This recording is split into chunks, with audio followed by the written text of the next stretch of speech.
This is the C Word Podcast. Everything talked about in this podcast is for educational and entertainment purposes only, and is not financial advice. You should always seek professional financial advice. Now, onto the podcast. I mean, you've been to some places recently, haven't you, where you get differences of personalities and cultures together. No, exactly. And I recently did something called Builder's Mansion, and it was just, I mean, there was 20 plus different teams, all from different Was it in a areas mansion? Yeah. Oh. It was a mansion in like probably about 30 minutes from Paris. I'm glad it was called Builder's Mansion and it was in a mansion. Oh, That's yeah, brilliant. it was absolutely It was a tent. stunning. Yeah, no. It was dry, unseasoned fish. It was, no. Oh my God, the food was incredible. No, it was, do you know what? It was an amazing week, and, you know, spent it with everyone's project was, they were all Solana focused. Everyone's projects were completely different. Like I said, all from different teams across the world. And just being around that energy of like having very different people, very different projects, wanting to help each other out, wanting to say, okay, you know, I'm here, how can I help you on this? How can I help you on that? And I think that was so powerful from that week alone. You know, these guys are, you know, some of them were young, some of them were a bit older, you know, it was such an eclectic group of people.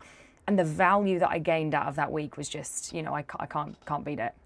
I still think to this day, NFTs and tickets, they're like a match made in heaven. Yeah, it's so easy. Because the whole, like, the thing about NFTs that's interesting is that they're unique. And people used it to be like a picture that could be copied and wasn't really unique. Yeah. But really the idea of holding something in your wallet and it being a proof of membership or ID or ownership is like the main reason NFTs are going to be a thing.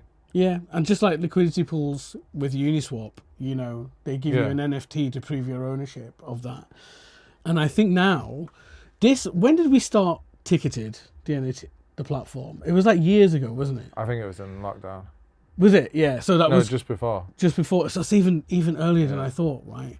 But now, things are different, because now we can build... we can use vibe coding to build out a lot of it really, really quickly, really fast, actually. And one thing I've noticed is that there are now more and more payment gateways that take your card payments online that do accept crypto as well. Yeah. So they've taken that part out of our hands. Thank God. Do you know why? Because it was really hard to try and build a payment system that accepted both money and crypto. That was really difficult. Because at one point we chose that we weren't just going to use crypto. Yeah. So it'd be NFT tickets, but there was no, like, that. You signed up, you got a wallet, but you didn't really know. It'd just be like you had an account. You paid with fiat, you bought a ticket, you got sent a ticket, and it was in the app. But like, a bit like when you get a ticket in your Google wallet or your Apple wallet. It was just there, and you didn't really need to know how it worked. So it was like, it was blockchain and it was NFTs, but no one had to know. It was just a ticket thing. Yeah. You know, we had all these great, like, amazing ideas for it as well, just because it was an NFT. The only issue that we had was building a scanner for the door, people on the door. Right. That was the only issue because, and it's still an issue today, I'm quite sure it's easily solvable, actually, if we just put our heads together. But all you had to do was, we had to stop or at least record the original owner somewhere of the ticket. So when they came up to you with their wallet, we could authenticate them. And if they were at least the original owner for that event, it doesn't matter if you sent it on to someone else. It would still... you would still be let into that event. Because it was more like, originally we were talking about QR codes like they use now, where you have it, but you could send a screenshot. So it needed to be more like, you would scan your phone and in the background it would use something like Connect Wallet to connect your wallet and give you access, like an NFT would digitally, but they would get like a tick or a cross at the door. Yeah. So I think the plan is we're going to start building this out again. Yeah. And one of the interesting things though in terms of like investment was that with NFTs you get to set the return rate on future sales. So if you sell all your tickets to your event and then if someone resells a ticket, you get a percentage of that. Nice. And that is built into the mechanism, the blockchain mechanism, like the smart contract. So even if like artists were to sell a ticket on our platform, they would continue to make money afterwards, constantly. Do you know what I mean? Yeah. Even as their tickets move on, it was sold a few times, sold on. They shouldn't care because they're making something from it every single time. So like stop scalping, because if someone was buying tickets to sell them on, like everyone was still getting a cut. Yeah. Anyone that had previously on the ticket, and you could say how many wallets.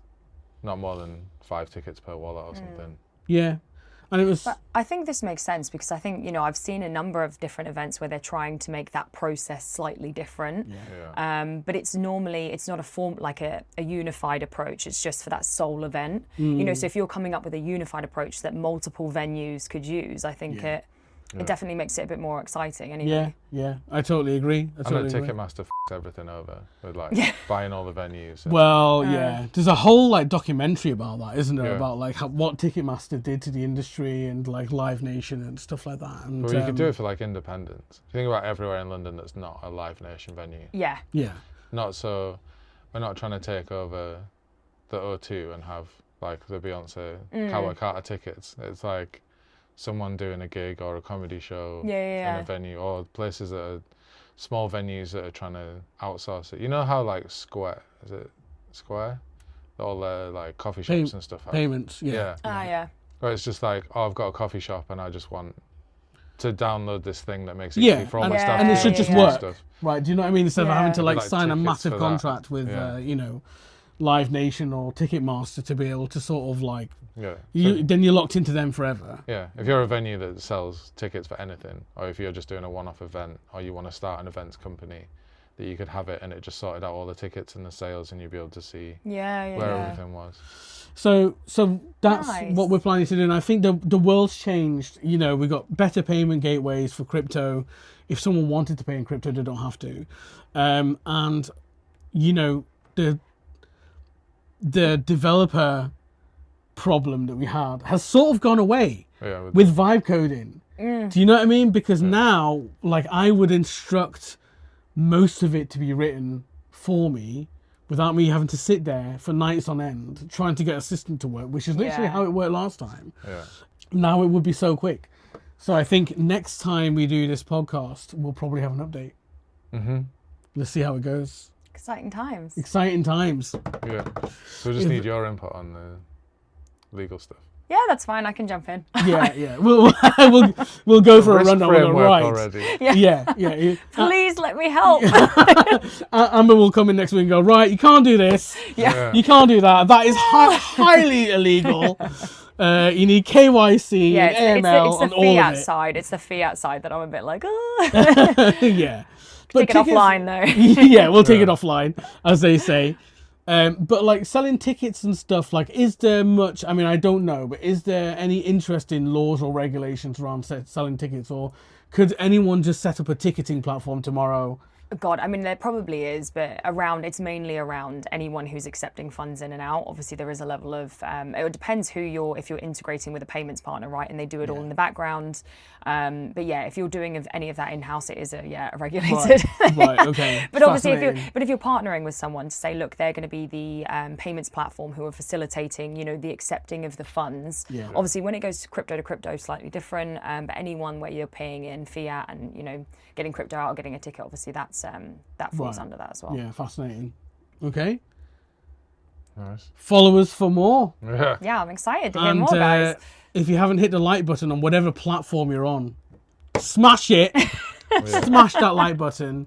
And if you're watching this on desktop, when we say like, the little like button goes rainbow. It has a rainbow thing around it. Does it? Yeah. If you like and subscribe, that will have had a rainbow thing around it. Honestly, nice. if you watch a YouTube video, someone says like and subscribe, they glow the buttons, which I think is amazing. Yeah. So. I just wanted to do that just to see it myself, happening on our own. Enjoy watching this on our own videos. But look out as well. I was going to say, look out for another video that I'm putting together for the channel called "Top 10 Things I Wish I Knew." Yeah. About blockchains.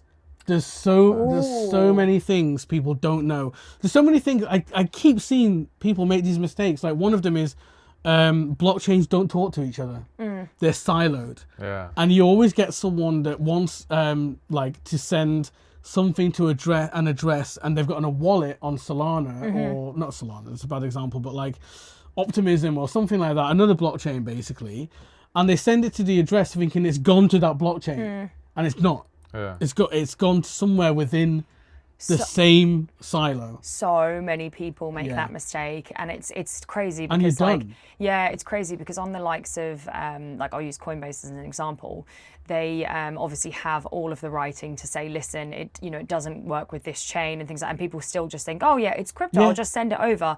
It's then essentially lost, and they then go to the institution saying, hey, can you track this down for me? And they're like, well, there's nothing I can do about it. And it happens so much. Yeah, it's rough, isn't it? Do you know what I mean? It's so sad because once that happens, it's gone. Yeah. It's gone. Unless you own the address space that it went to, it's gone. And that is a real shame because there's so many things about it. Like a lot of people, they make it so easy for you to buy into crypto by comparison of getting it out. You want to get your crypto out, most people are stuck. They're stuck. They don't know how. And they're done. Right, and what can you do? Do you know what I mean? So that's just two. They're just two things. So maybe we should take. I was going to say maybe in the comments if people can give an idea of like something that they want to know more about, or you know, common misconceptions, and they want to understand the mechanics behind it. It'd be great to pop it in the comments and maybe it can be discussed. Yeah, I totally agree. So cool. Shall we wrap it up? Yeah.